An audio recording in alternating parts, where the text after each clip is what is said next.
Doom: The Dark Ages is now very close to being the game we wish it could have been on launch. With this new update, if you've been waiting to play it, or you played it back in May and you found it underwhelming or for some reason it just didn't click, this is the moment to hop back in, mostly.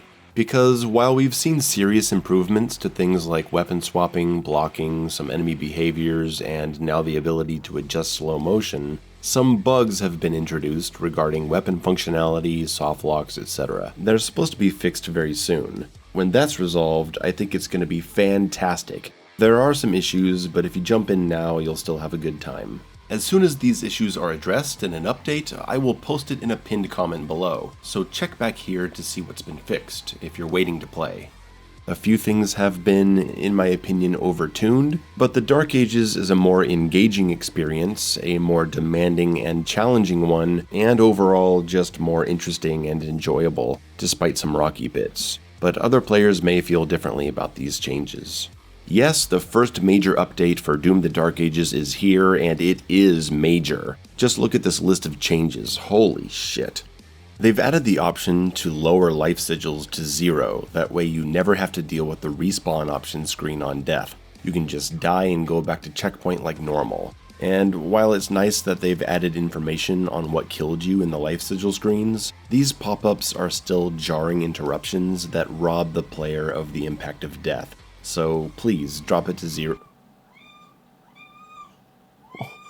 What? What is it? You have food, you have water.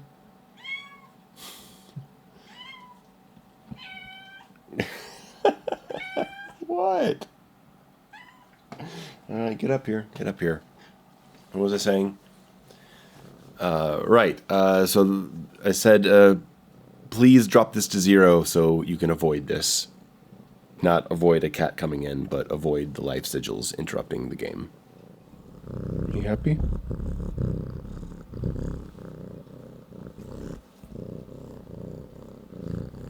Okay, no more cat time. Before we get to the balance changes, I'll comment on the remixed encounters. I think the experienced players will only feel a slight change since they're already so good, but newcomers and just general players are going to feel the increased pressure for sure, and there are a few dirty surprises out there. For the most part, I think they're cool, the biggest change being that a lot of fights that used to end up in one-on-one battles now have some kind of respawning maintain unit to keep pressure on you. This is because id Software saw a lot of people get to these encounters their first time and just spend the last minute of this big fight just emptying bullets into this big bullet sponge, killing him very slowly because they don't know how to do big damage yet, and it came across as a bit boring. So to give the player more to think about, they'll be fighting off other demons coming at them until the end. Generally, I think this is a good idea and definitely gives a response to people who said the game was too easy. But I don't think that every one of these remixes was a good idea, particularly the first Agadon Hunter fight and the first Komodo Champion fight. Yeah, the experienced players are deleting them easily, but these are the introductions of complex demons. We need to fight them one-on-one to understand their behaviors. Imagine if they put 2 Arachnotrons in the first Marauder fight. New players would not be able to take the time to understand him, and they would get really frustrated. I can't cover everything here, but I'll talk about what I personally see as the coolest bits. I'm not going to talk about the Ripatorium yet. It's a great addition if you're into that sort of thing. Go make your own custom battles and have fun. I wish you could choose your starting melee, and I wish I could download encounters made by other players, but that's all I have to say about it right now. I'm here to talk about the gameplay changes. And sorry if my microphone sounds different today. I'm trying a new method of holding the mic instead of having it mounted. What? What? Alright, come on in. Like I just said, don't chew on the plastic thing. Like I just said, we can adjust the slow motion effect now. One of the biggest criticisms of the game on launch was the constant slow motion. Well, turn it off, or just lower it. I prefer a lower setting because I like the effect and the input rhythm of melee attacks. 40% is good. Set this to your liking and have fun. However, there still seems to be a degree of slow-mo on some of the parries on the 0% setting, and I think they should take that out. 0 should be 0 across the board, unless there's some technical issue preventing this from happening.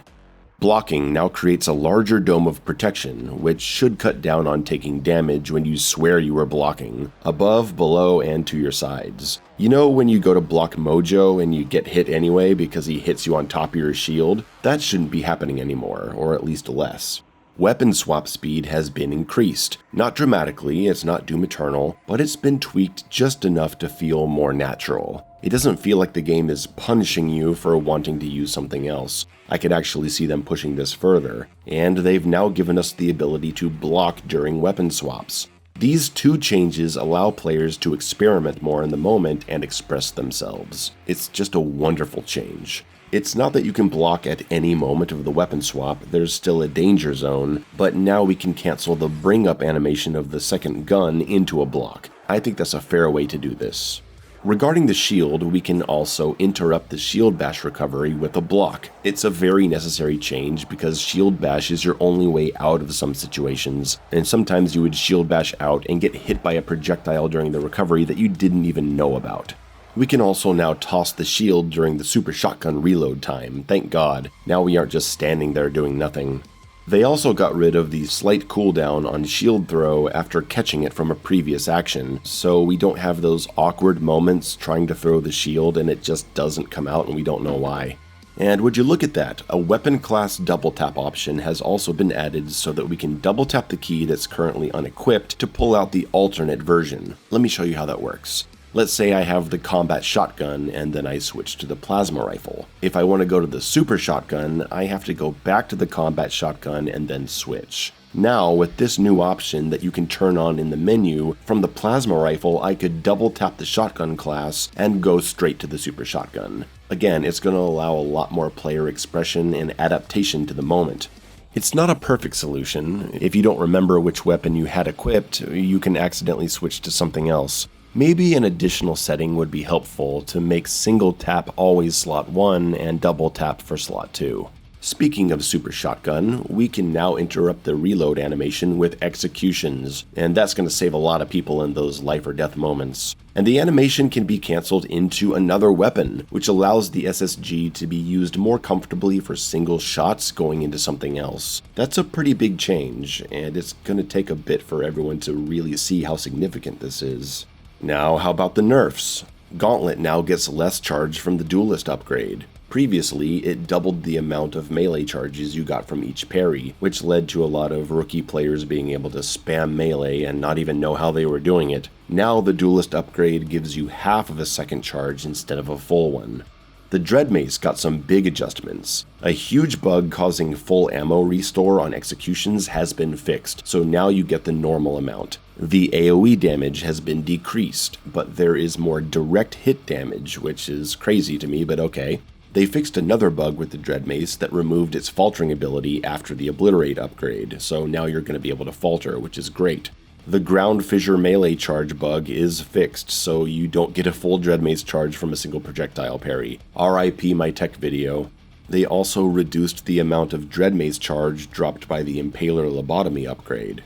The Impaler itself has seen multiple nerfs: reduced damage to Hell Knight and the Very Gay, reduced damage versus armor, shield throws that deflect off larger demons no longer drop Impaler ammo, that's pretty big. But we also have a buff to compensate where headshots do more damage while body shots do less, and I don't agree with this. If you're even semi-competent with this gun, you can hit constant headshots. So really this weapon has been buffed, and I don't think they should be buffing long-range weapons like this. It's such a powerful weapon and easy to lean on, and it has infinite ammo essentially.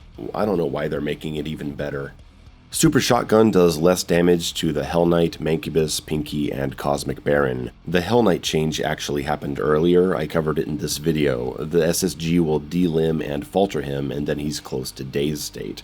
And this update further increases his resistance to the SSG so that a single melee won't put him into Daze anymore. He'll need two, or a shield toss or something like that. A combo approach to a Hell Knight looks like this: shield toss, SSG, melee, execution. The change to the Mancubus damage is significant enough to where now you can delimb him twice and he'll still be alive. And if that's the case, I think they should give him a defensive headbutt because he's just so sad. The SSG also does less damage to armor significantly. You can still instantly heat up lines of shield guys, but if you go up to an armored heavy, it's gonna take a few shots mid-range. That point-blank instant armor break you're used to just isn't gonna happen anymore. I understand wanting to make the SSG less of an armor powerhouse, but it does have an upgrade that makes it more effective against armor. And honestly, in its current form, I think it's okay, except against the armored Mancubus. It feels really bad. I have to wonder if they can find a middle ground between how powerful it was and how weak it currently is. With the SSG doing less damage to armor at mid-range, you want to use the chain shot or something else. It feels more and more like they want to encourage weapon variety through balance and weapon swap speed. But if they're gonna do that, I think the swap speed will have to be increased more. If it's not gonna be focused on single weapon builds and more on picking different guns for the appropriate situation, we need to be able to access those guns in the moment. Breaking armor with the chain shot or shield toss will falter, while shotgun armor breaks and pulverizer armor breaks do not falter. Did you know that? If you didn't, you probably haven't seen my advanced guide to faltering, something every Dark Ages player absolutely has to see to better understand the game. Moving on, the chain ball now has a lower max ammo count, appropriate for such a powerful weapon, I think. The cycler has seen an ammo reduction, which I also think makes sense. It's an easy weapon to run away with. It starts with less ammo and it has a lower maximum count. And for the plasma class overall, you get less of an ammo increase from demonic essence when you kill leaders. Now let's talk demons. There's been a sweep across the entire game, beefing up many encounters. The list of changes to individual fights is huge. I suggest you go check it out yourself. Individually, we have several changes too. The Pinky Bite has a new animation and sound effect to make the bite more reactable. The Komodo AoE blast has more range, so it's harder to hide from him, but it's also easier to parry, which is one of his faltering attacks. The chain gunners have been adjusted to be way more precise, shooting you from further away. Those sons of bitches, I hate them. After spending enough time fighting them, I think they're overtuned. They feel flat out bad to have on the board at any time. I mean, I don't think they should feel good, but them being this aggressive, this accurate, and shielded, yeah, I'm not a big fan. The Mancubus flamethrower range has been increased. This is to try to stop you from just flying in and fishing for the parry. They also have increased projectile speed and size, hell yeah. And they've been given an HP buff to make him a little beefier, alongside the Caco Demon. They buffed the HP of the Caco Demon, oh my god. Well, the Caco also got a major bug fix, which makes him not be invincible in the seconds before his shield comes out. That was super annoying, I'm glad it's fixed. If you know the spawn of the Caco, now you can shut him down right away, cause he's not invincible on spawn anymore. Still a major asshole demon that I don't like very much. Speaking of assholes, or bitches I should say, the Whiplash. There's been this bug since launch where coming out of her slither animation, you couldn't catch her with the shield toss until she finished her first attack. Now you can. And the notes don't say it, but you can also falter her in this state, so you can shield bash her. The next one is interesting. Quote, made an adjustment to AI melee attacks to prevent damage from going around the player's shield. This sounds different than the general change to the player's dome when they block. What comes to my mind is the imp charging slash. These guys love to just slide right around you and hit you behind your shield. The way to deal with this is to always parry left against them. Imp charges at you, angle left, parry every time. I still recommend doing this because they like to hit on the side, but with this adjustment we should be getting less slipperiness, I guess. Azrak has seen an extension to his spear's reach. That's gonna screw me. And Creedmaker is, quote, more challenging. Alright, I've come to like that fight, so I'm looking forward to it. We have some changes to the cinematic sections as well. The first dragon level starts immediately at the city if you have the tutorials turned off. No more repeating that tutorial for the 50th time. The empowered shot of the dragon lasts longer, and the AI projectiles are all parryable. This is an old change, but it's listed here just to have it on the record. The Atlan sections have seen a few changes, and you can now make the dash have a shorter parry window, making it a little more thoughtful. and we have a new Stomp attack that shocks all the Titans and gives you a fast melee series to beat them up and charge a heavier attack. It's fine. I don't know how much they can do for these sections if you're not a fan of them, but I'm glad they're being tuned. But they've actually added in more Titans because of your new ability, which makes these levels longer, and that's not something anyone was advocating for. So a lot of stuff has been fixed or improved. It's a great update, but there are still some things to work on. For example, the fact that killing demons with the shield bash will not drop health orbs when you're below 50 HP and all enemies are supposed to drop health. And the parry AoE upgrade bug, where the AoE upgrade automatically disables on a new level until you buy a new upgrade. That really screws you. As well as some weird oversights like Whiplash's not faltering from jump falters or Vagaries not faltering from Dread Mace hits. Hopefully that stuff gets looked at soon. I am a little surprised we didn't get the weapon swap buffer coming out of Shield Bash and Executions, but if we aren't going to get it, at least we have the faster swap speed and swap block. There was speculation that they might add the ability to switch melee type and shield runes in real time, and I think they might still do it, we just didn't get it in this update. If you're on PC, as soon as Kybe's mod is updated, make sure you're using that because real-time melee and rune switching are game changers. Check out my video on how to install that mod if you want. I'm also surprised we didn't get a heavy dragon attack. I thought that was on the way. Maybe someday. I'm hoping to see the swim speed increased eventually. I'd like to see more save slots. 3 just isn't enough when you're someone who likes to experiment. There's all kinds of things I could point out, but it's indisputable that this is a fantastic first major update. 100 adjustments and a customizable wave-based mode? What a blessing. If you want to hear more on the updates, please check out Alston's video where he goes through every single bit of the patch notes. And if you're mastering the game, make sure you watch my new advanced guide to faltering. It'll change how you see the game. See you soon.